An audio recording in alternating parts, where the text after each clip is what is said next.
سلام بچه ها، روز بخیر. دیدی که طرف بگن تو باغ نیست، بریم تو باغ ببینیم چه خبره. چطوری پلنگی؟ این بازم تو باغ.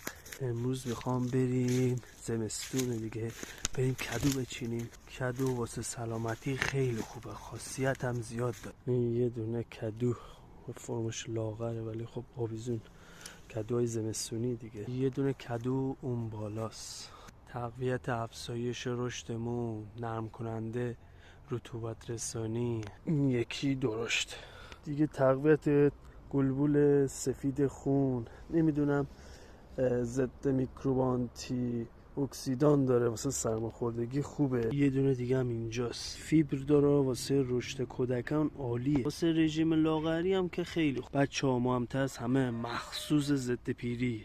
2 تا چیدم بس. تقدیم نگاه مهربونتون.